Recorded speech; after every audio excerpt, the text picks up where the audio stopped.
You're live. Okay, amazing. So thank you everyone for sticking around. I know it's been a really long day.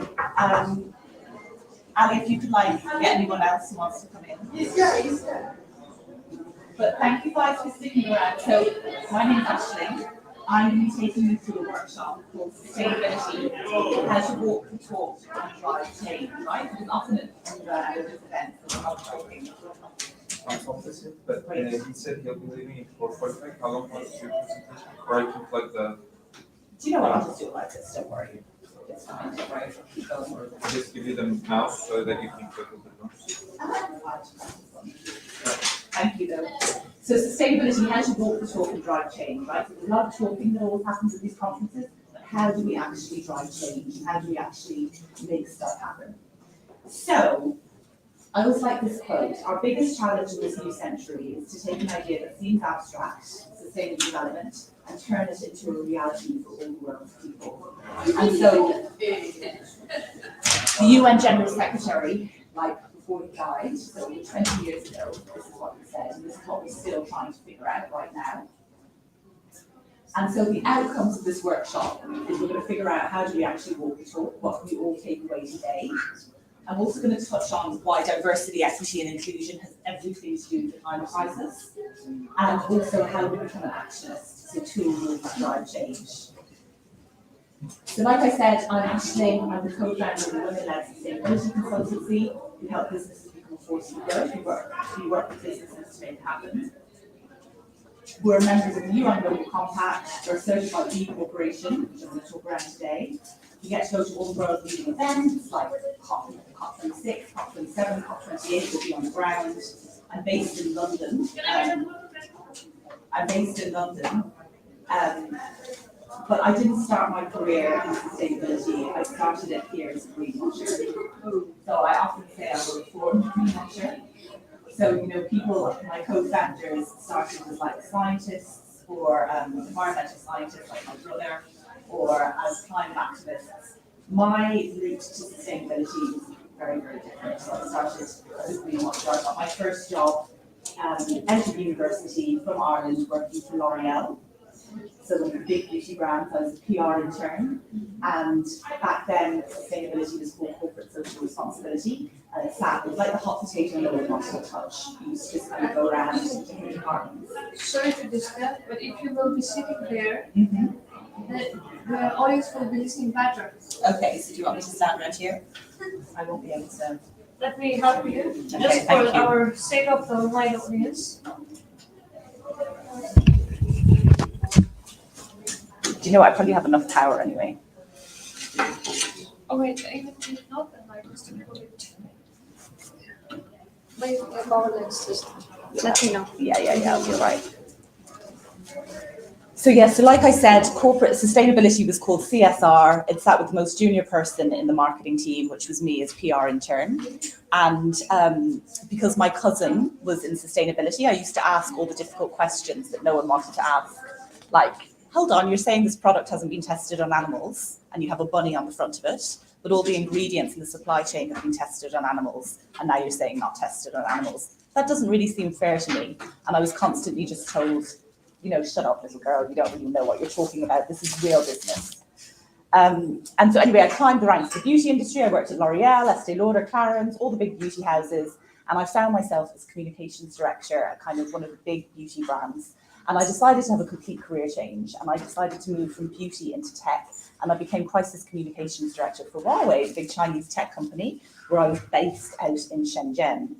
And so it was a fascinating time because I learned that businesses that didn't have a sustainability strategy had a crisis strategy instead. And my boss used to lecture at Harvard and at Cambridge. She was the CMO, so she used to lecture at Cambridge, and I used to go with her and help her write her slides before she would present. And the year was 2018, and in the UK at Cambridge, they had this thing called the Peter problem. It was all over the media.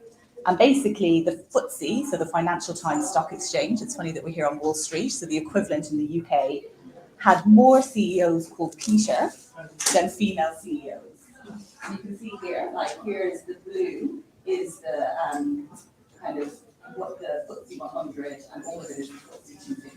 So in 2018, there were 6 female CEOs and there were 7 CEOs for future. And it was all over the media and it was a big deal.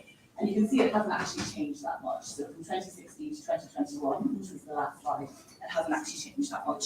And so this was a real problem in the UK in 2018. And it was all over the news and they were like, what are we going to do? How are we going to get more women into these roles? And Cambridge started coming under pressure because there wasn't enough women in the MBA programs to go on and become CEO. And so they were a bit like, God, there's no pipeline. You know, even though there's roles now, they want to have more women in them, there's still no pipeline of women going into these roles. So they created this program, which was a feeder program, which was called the Rising Women Leaders Program. And it was to get women ready to apply for MBA programs. And because I was there, I was working at Huawei, you know, sometimes you meet people in the course of your life who just change your life. And there was a professor at Cambridge who did that for me. And I was like writing the slides for my boss to go and present, and she came up to me and she said, if you're the one writing the slides, you should be the one presenting them. And I was like, it doesn't really work that way in corporate, but thanks very much. Anyway, she diagnosed me with dyslexia. I'd had a horrible time in school in Ireland. I didn't realise I was dyslexic. But she ended up giving me a scholarship to this program called the Rising Women Leaders Program. And it completely changed the course of my life, and I'll always be really grateful for her. But in this program, you learn that, like, I had a huge fear of public speaking. You learn that a lot of women have these fears of public speaking because in the UK, you couldn't open a bank account in the UK in your own name until 1976. So women could not open a bank account in their own name until 1976 in the UK. So, like, these stats are like, when they're put in front of you by all these academics, they go, the next step of kind of how it manifests, like now that we have equality, that we can open a bank account, the next thing is that you might have fear of public speaking, or, you know, you might have fear of like speaking up and here, using your voice. And so they explain all of this to you, and they explain that you kind of just have to get over it now because the world depends on it. So on the back of this program, I went back and did a full-time master's in sustainability. And I'm going to give you in a nutshell what I learned, right? So I learned that sustainability is more than just the climate crisis. The definition, the UN definition, is meeting the needs of the present without compromising the ability of future generations to meet their own needs. So it means us being able to live, our children being able to live, our grandchildren being able to live. There's 3 pillars. The one everyone thinks of, the planet. The second is the societal pillar, gender equality, Black Lives Matter, the mental health pandemic, all these big societal issues. But it was the 3rd pillar that was kind of news to me, which was this economic pillar. And so I was like, really? The economic pillar is the 3rd pillar to sustainability? But one of the lessons of the pandemic, I suppose, is that we've realised how much we rely on the economy. So it was a nightmare when the shops weren't open. Like, no one actually, in the UK, we had this thing being furloughed, where it was like you could be signed off for work. No one actually wanted to be furloughed after a kind of length of time. We needed to work. We need to work for our mental health. So society and the economy are totally interdependent. And then if you don't have the planet, you don't have all 3, which we know. Mm-hmm. And so I discovered really that there's so many problems in the world, right? We have like the ice caps are melting, polar bears are dying, there's all these horrible things happening, but they're not actual problems at all. They're symptoms. And they're symptoms of this economic system. And it's an economic system that exploits people and planet, basically. And whether it's, you know, a bit of clothing on your back, a woman in Bangladesh is probably like being paid nothing and is dying in order for you to get this fast fashion to make some people very wealthy at the top. And it's also our linear economy where we take things from the planet, make a load of money out of them, and then have a load of waste at the end. And my professor used to say, there's nothing wrong with making money. Making money is fine. It's just when you're doing it at the expense of people and planet. And so he would also say that kind of don't worry too much. The best academic minds in the world have come together and they've figured out what we need to do to bring the world back into balance. There's more than one goal. There's 17 of them. We all know them very well. That's the 17 Sustainable Development Goals. So you'd be like, they're great, you know, but the big issue with the SDGs is that they don't actually do anything. It's like my New Year's resolutions, like go to the gym and eat less. You can't just put it on your pin board. You actually need to do the work, right? And that's why, again, how do we actually walk the talk when it comes to the 17 Sustainable Development Goals? And another way of looking at them is like here, like we say, we've got the planet, then we've got these societal issues, and then we have the economy at the top. But if we don't have the planet, we don't have society, and then we don't have the economy. So we have to figure out how we, meet them. And I'm going to take, that's the kind of high level thinking. I'm going to take a break for a second and mix it up and say, when you hear the word climate crisis, what do you think of? So just shout out some words to me. What do you think of when you hear the word climate crisis, when someone says that to you? Drought, Melting Drought, fires, fires, pollution, pollution, poverty, poverty, Mental migration. health. mental health, yeah, Imbalance of our societal status. absolutely. What most people say is carbon, right? So if you ask any of our politicians, what do you think of when you see climate crisis? They would say carbon. And we are obsessed with this term, carbon. And at COP27, this slide was presented, and it's called Carbon Tunnel Vision.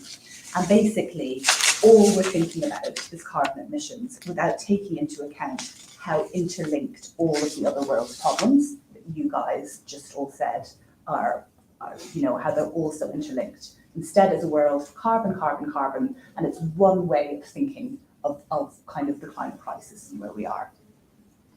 And this is me at COP26 having a fangirl moment. None of you will know who this woman is. Her name is Mary Robinson. I was 7 when she became the first female president of Ireland. So she was like a really big deal to me in school. She was the first female president of Ireland. She then went on to become UN High Commissioner for Human Rights. And she led the Paris Agreement negotiations. And when all the politicians jet out of COP, she is the last woman standing and is always leading the negotiations. And I got to meet her when I was doing my master's, and I just rocked up at COP26 as a kind of student, and she was there. Oh, I've lost my slides.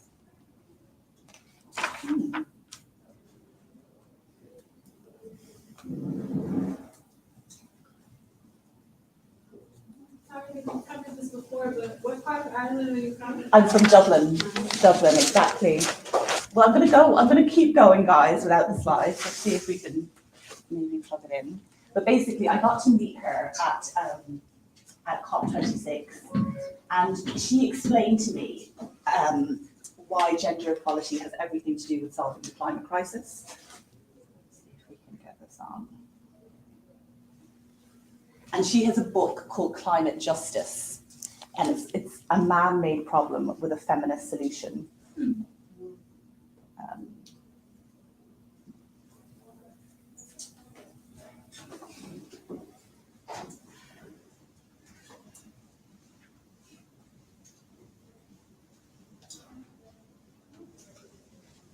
Okay, I'm going to go on without since there's no tech help here, I'm just going to keep going. But she has a book called Climate Justice, a man-made problem with a feminist solution. And she basically explains why the climate crisis is the symptom of this broken and unfair system. And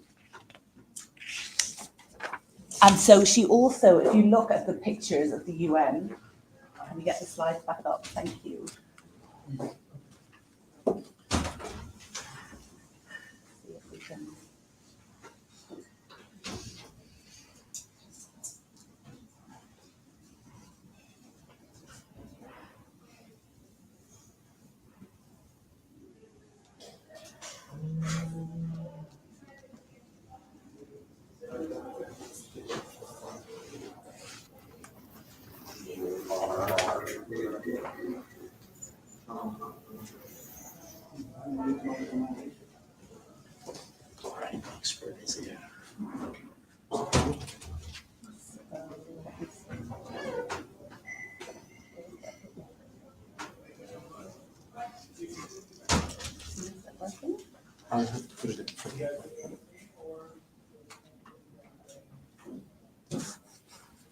Okay, great. So we're back up. So she has this book, Climate Justice, a man-made problem with a feminist solution.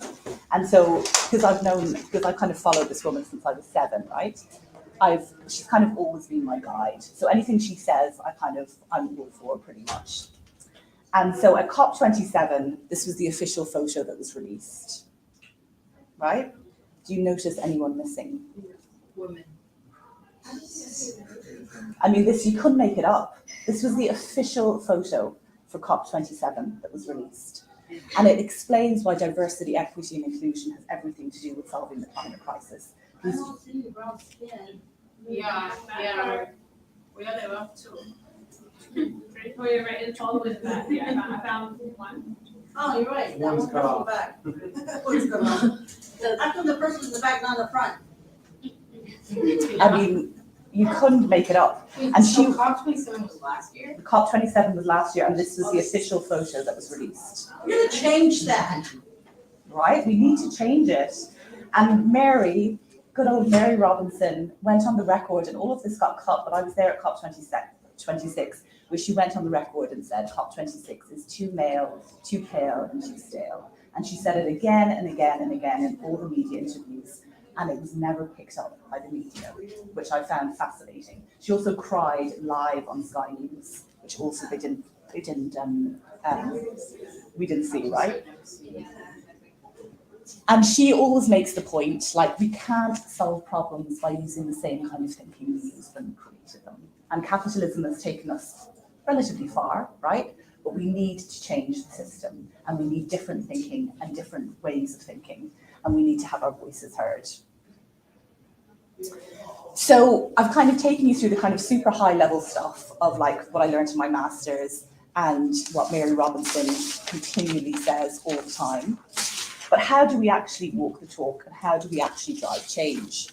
And so, as I mentioned, I work with businesses on how they figure out how they make money without exploiting people and planet. And they're all freaking out because they're all going, from our research, Gen Z or Gen Alpha, the new kids, are demanding transparency from businesses, and they want businesses to behave differently. And social media has a lot to answer for. Like, I remember working at SW when Twitter came out, and we were like, oh my God, what do we do with this? But before social media, businesses had nowhere to hide. So you could ask questions to businesses and they wouldn't necessarily get back to you. And social media has really changed that. Businesses have to be more transparent. And so what businesses are noticing, and it was the same when I was living in China, it was an engineering business, they were saying baby boomers, kind of sustainable but didn't really care about it, but more sustainable than millennials. Then millennials say they'll only buy from businesses that match their values, but when it comes to a purchasing decision, they actually revert to a baby boomer. They don't actually purchase brands that match their values. But the Gen Z and Gen Alpha, all they've grown up with is the plastics problem, and they won't have it any other way, basically. And so one way of kind of addressing this issue is B Corporation. So hands up anyone who's heard of B Corp. You guys know it? Do you know much about it? Is it, yeah? I know the original author. Oh, amazing. Yes, Which one? from Boston. So did you know which guy it was? One of these guys? The guy, not the guy, the little guy. The little guy, so you met him, incredible. Yes, and the guy that was his co-author is Dirk Samsel, Mm. in Los Angeles. There you go. So basically it started with these three guys. I mean, quite funny. You did research, come down these people. Yeah. Yeah, he was actually a business partner. Oh, sorry. So it's funny because B Corp started here in the States, but it's really built momentum in the UK and in Europe, right? And it started with these three guys. They were three university friends that had huge success. One of them had a shoe brand called And One, which had sold for a ton load of money. Another was an investment banker. And in 2006, they met up and they were like, we've had all the success, but we feel like something's missing in the private sector. And they were like, it's this kind of obsession with profit.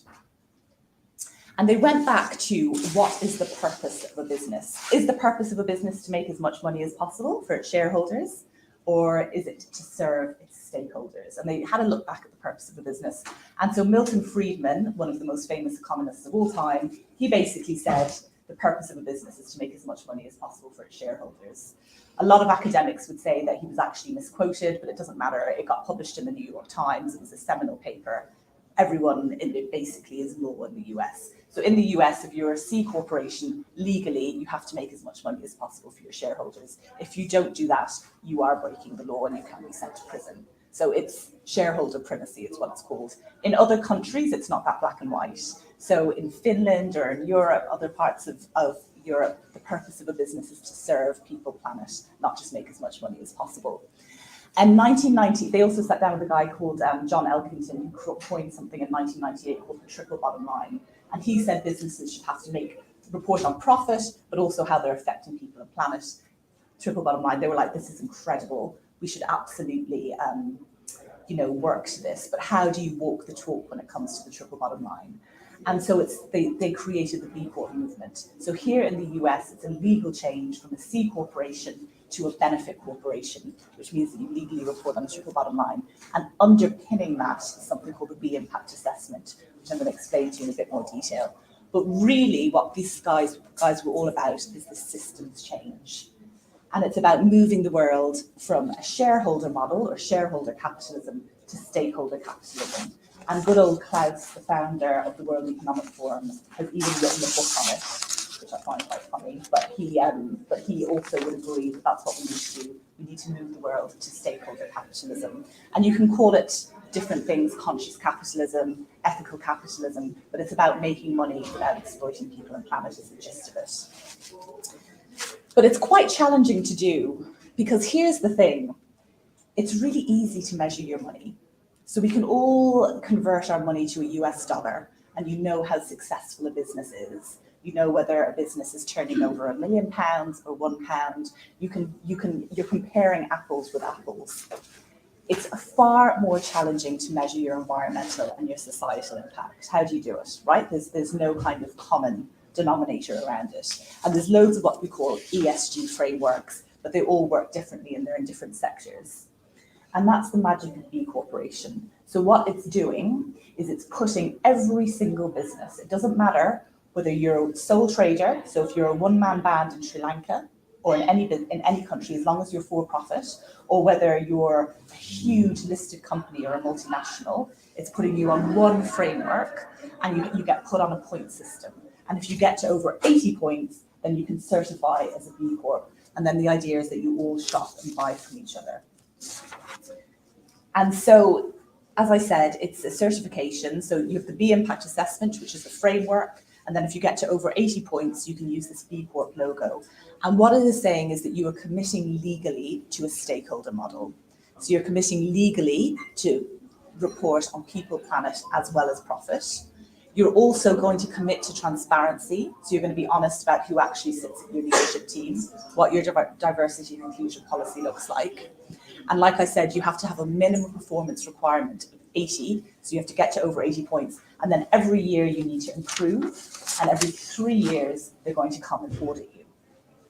And really what it's about is challenging this economic system. And so Patagonia were one of the first B corporations. They've gone even a step further now, where they said we're turning capitalism on its head by making the earth our only shareholder.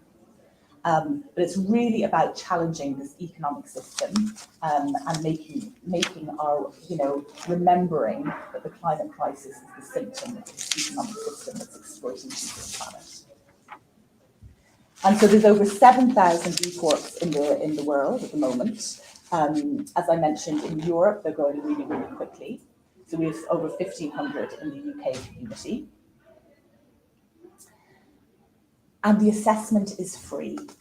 So really my ask for you guys today is to Google the impact assessment and start working through it yourself. You can create a dummy account and you can start looking through the questions. And it means that when you are then interviewing at a company, ideally interview if you decide to work for a business, you can either work for a B Corp, but it also empowers you to have the latest information of what an ESG framework should be. So like I mentioned right at the beginning when I worked in the beauty industry and they would test their ingredients on animals, and I used to say to them, this doesn't feel right. You're lying to your consumer, and I'm challenging you on it, but I was just kind of told to shut up, little girl. What the B Impact Assessment is doing is it kind of armors you internally to go, do you know what? Actually, that isn't okay. And me and these 7,000 businesses also agree with what I'm feeling. Do you know what I mean? So it gives you an opportunity to push back. So so I would recommend downloading the B Impact Assessment, because really what the B Impact Assessment is doing is helping businesses accelerate the Sustainable Development Goals. So it's about how businesses can actually walk the talk and stick the Sustainable Development Goals into action. So that's kind of how I think businesses can walk the talk when it comes to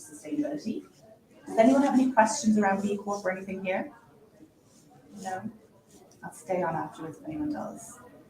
And then on a personal level, what can we all do? Right? So how do we all walk the talk? I think challenging businesses to do business differently and challenging the system is key. But this is something that really changed my life, which was understanding our privilege. And this is something that Mary Robinson really explained to me as well.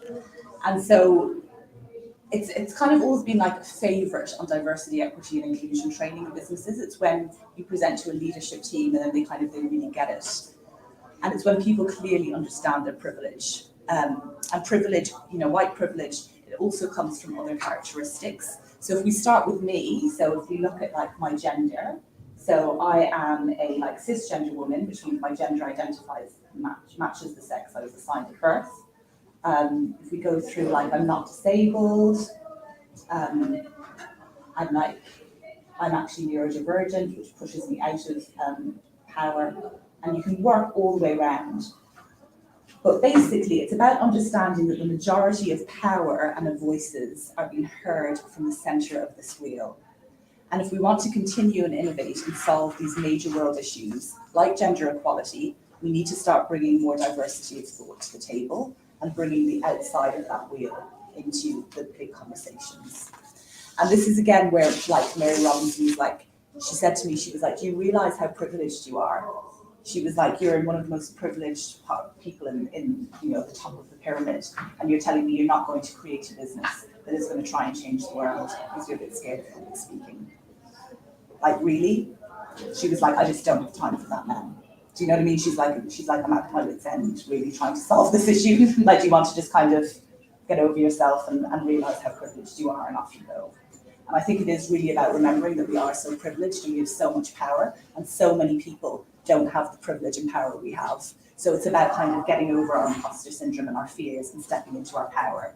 And it's just worth remembering, like I said earlier, we cannot solve the problems by using the same kind of thinking we used when we created them. So the world depends on us now stepping into our power and making these changes. And also speaking up, and using your voice as a force for good, and not just being a bystander.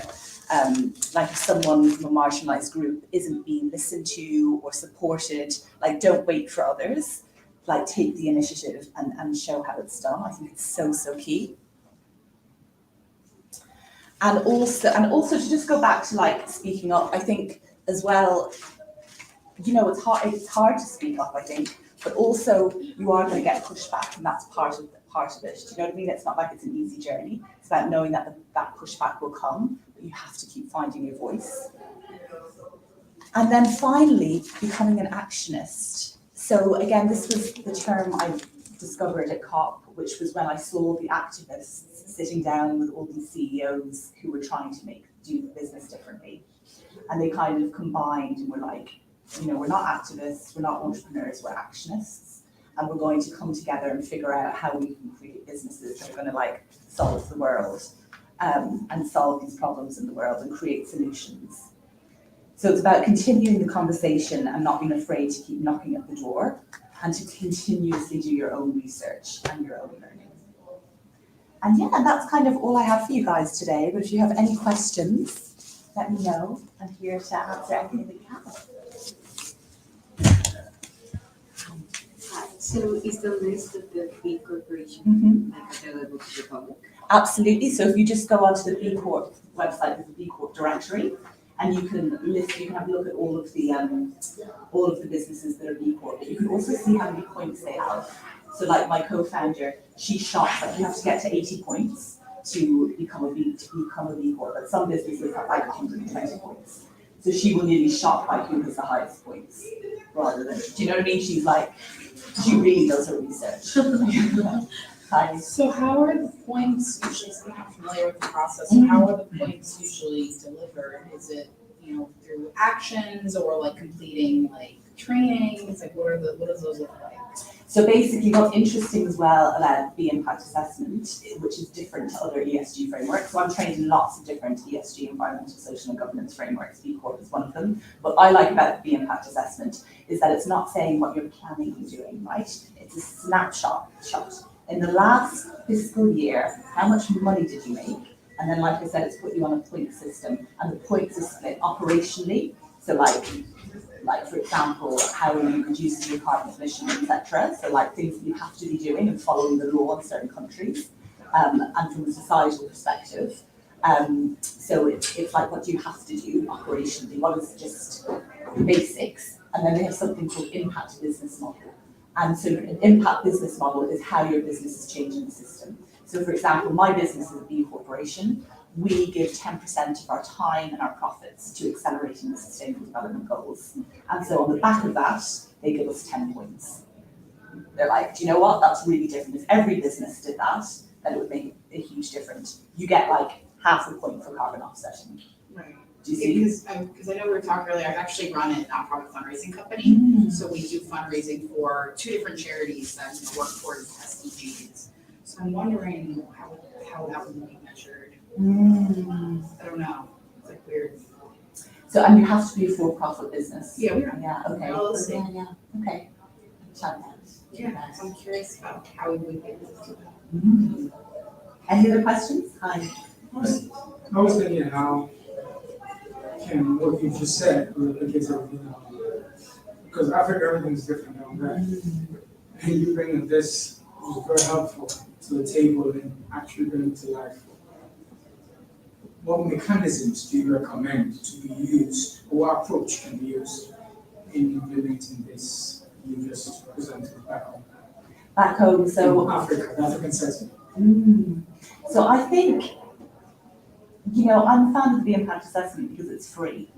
So you can just download it, have a look at it, see what elements could work. Do you know what I mean? And see you can tailor it and look at it and take the aspects that work for you and your country, I suppose. Does that help? I mean, I'm happy to go through it with you if you want to. Yeah. Is there a question?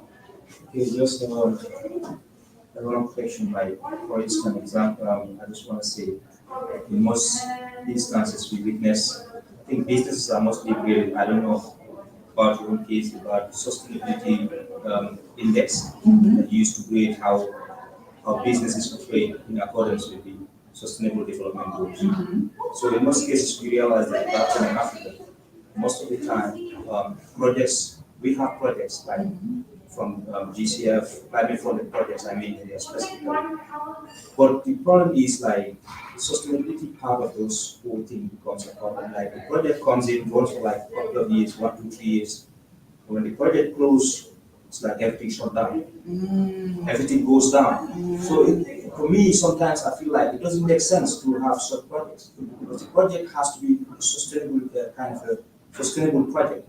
Like when the project, when funding is given for a project, for instance, and the funding is finished, like everything is over, the project has been established, everything is built. And now, let's say 3, 4 years down the line, what happens? You realize there's no money to run the project. Totally. And those are climate funded projects. And we are, you know what I mean? We are almost halfway to 2030, and we're still talking about achieving the goals. When those projects that are climate funded projects are not really doing well, in Africa and let's say the global south, to be specific. I absolutely So agree what with comment do you have for sustainability part of those, international funded projects? I absolutely agree with you, and this is where, hold on, my professor would say this is the problem because he was trying to find a slide. Here we go. So he would say that was something we would debate as well. He was like, if you got over here on the right for a business that makes money at any cost, right? So for profit at any cost. Then over here on the left, you've got a not-for-profit, which is just doing good things, right? So for profit on the right, a business, unsustainable because it's ruining the planet and it's ruining people. Over here, not for profit, unsustainable because it relies on these bad boys over here. So that it's like it doesn't work. They're kind of two sides of the same coin. The funding stops and the whole thing falls. And the funding's coming from over here. So it doesn't make any sense. And that's why having something in the middle, there's still money, and putting good and making money that's doing good for the world is when the system changes. Does that make sense? So it's like it has to be stand on, it's like no margin, no mission. Do you know what I mean? It has to stand on its own 2 feet. and it has to make money and do good for the people and planet at the same time. Otherwise, you're in this kind of like dichotomy, this one over here ruining the world, but you can't do the good stuff without it, without like it's doing its philanthropic work. They should have the B Corp for nonprofits though. Well, They should. yeah, well, B Corp is saying that's the broken system, right? So B Corp is saying you have to be able to make money and do good with it. Otherwise, you're playing into a broken system, and that's the kind of stakeholder capitalism aspect. Does that help? So it's like a totally different way of thinking. Like it's like changing it on its head, because otherwise we just run out of money and nothing works. Any other questions? So what is the big challenge you're facing currently in your field? So in my field, so I like mean, with government and non-government. with government and not And government. non-government. So I mainly work in the private sector. Okay. So I work in the private sector where I work with businesses. I work with kind of probably two groups of businesses. I work with amazing entrepreneurs who are creating businesses that want to change the world, who are really forward thinking, probably like most people in this room who want to challenge the system. And then I work with other businesses that are in this broken economic system and have new leadership who are trying to change it, but they're retrofitting. Do you know what I mean? And it's so hard because their whole business model is screwed because it's unsustainable long term, and they're trying to unpick how they get out of it. So that's the two. Yeah. You can see which ones I prefer working with, but this is the situation we're in. Any other questions? Yeah, sorry, just because we were saying before, got me thinking, I just don't think that it's like, you know, that dichotomous where it's like, okay, it's either this or this. Mm. Because there's plenty of nonprofit organizations that, you know, are still making a profit, Mm. right? So. And they're self-sustaining. And they're Yeah, self-sustaining, yeah, sustainable. and, you know, I mean, we can talk about this forever, but my point is that who's holding them accountable then? Mm. Because if there's the B Corps that are holding the for-profit companies, enterprises accountable, who's holding the not-for-profits that are also making profit? And my professor would challenge you even further and say, who's watching B Corp? Do you know what I mean? So who's watching the Watchmen and them? He's like, what, three white guys Yeah, that's are going to true. tell us how to like do things. And that's another issue. Do you know? So it's just different ways of thinking. But I do agree with you. I think lots of charities and not-for-profits are sustainable. So it's not. But they're also making profit. And they're making profit, yeah. Their executives are making millions of dollars. Yeah, exactly. Corruption the other way. Absolutely. Any other questions? No? I think we're good. Well, thank you so much, guys, for sticking around. I know it's been such a long day. So thank you for sticking around. If anyone does have any other questions, drop me a line. Thank you.